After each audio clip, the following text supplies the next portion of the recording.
So 24 years ago, I was brought to the New Yorker as art editor to rejuvenate what had by then become a somewhat staid institution, and to bring in new artists and to try to bring the magazine from its ivory tower into engaging with its times.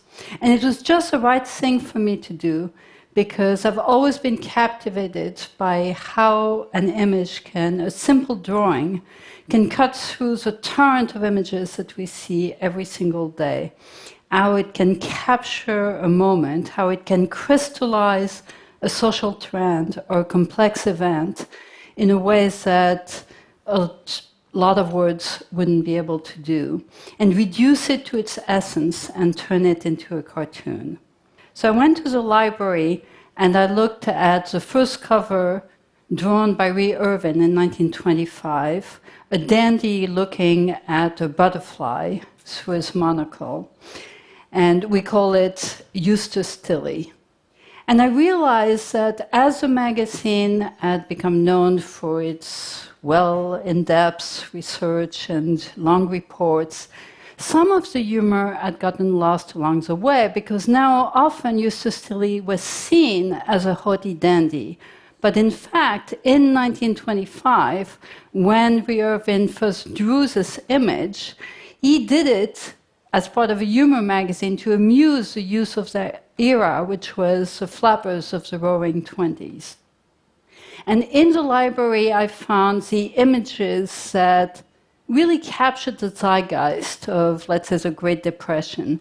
And it showed us not just how people dressed or what the cars looked like, but also what made them laugh, what their prejudices were.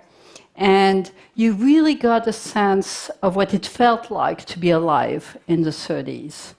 So I called on contemporary artists, such as Adrian Tomina here. I often call on narrative artists, cartoonists, children's book authors, and I give them themes such as, what it's like to be in the subway or Valentine's Day. And they send me sketches. And once the sketches are approved by the editor, David Remnick, it's a go. And I love the way those images are actually not telling you what to think, but they do make you think.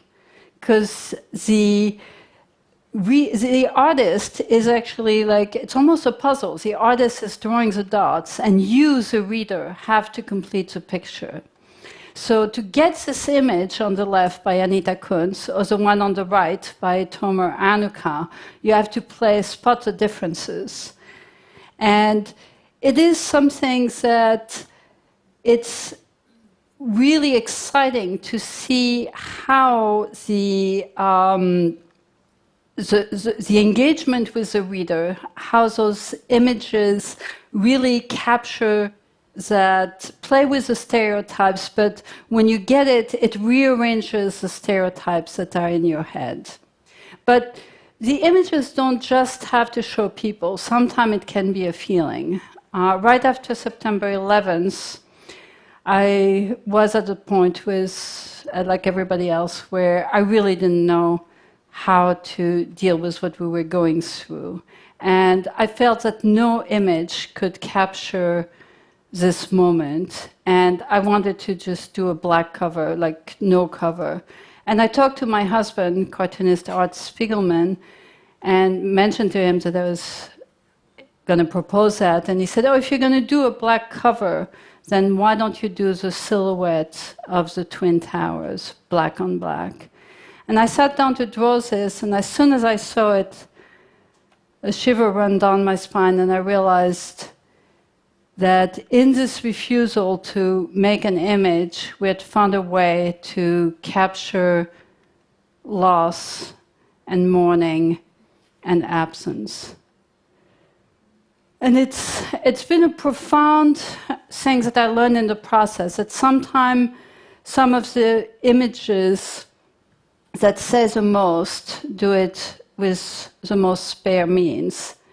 And and a simple image can speak volumes. So this is the image that we published by Bob Stack right after the election of Barack Obama, captured a historic moment. But we can't really plan for this, because in order to do this, we have to let the artist experience the emotions that we all feel when that is happening.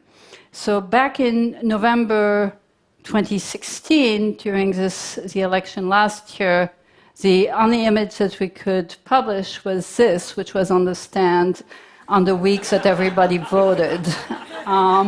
Because we knew somebody would feel this when the result of the election was announced. And when we found out the result, we really were at a loss. And this is the image that was sent by Bob Stack again, and that really hit a chord.